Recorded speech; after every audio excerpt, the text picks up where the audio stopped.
sa mata taya ta babbaka ta je ta zuba da su. Ba Allah kana musulmi.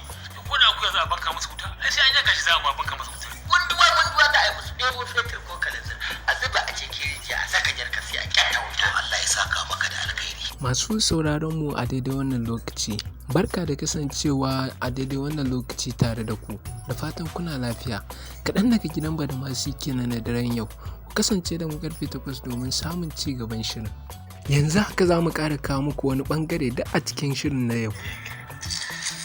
Yare? Shawarma zan ci. Ina za ka samu mata shawarma? Ina za ka samu shawarma da sassafen nan? In duniyar sama za ka je sai an samu mata shawarma. A'a, sweet ba haka za a yi ba. Ita wannan yarinyar take zaune, ka bata kuɗin shawarma, ita ta je ta siyo min shawarma. Ni ce zan je in siyo miki shawarma? Ba za ki je ba? An taska? Zo ka tura ni in je samun babanku shawarma. Taska mu je ka kai. A'a, ki je ki samu a daidaita. To mai sauraro, kana ci gaba da kallon kaɗan daga cikin shirin gidan Badamasi na daren yau. Kasance da mu karfe 8 na daren yau domin gani yadda wannan cakwakiya za ta kaya. Ga wani kuma kaɗan daga wani ɓangare a cikin gidan Badamasi na yau. Ya tabbata wannan amaryar tashi wacce take kawo mana abinci.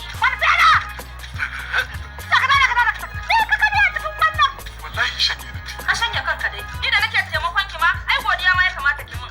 In ci da shi, in ci da iyali. Sai ka dawo dale. Cakwakiya iri-iri a gidan Badamasi na daren yau.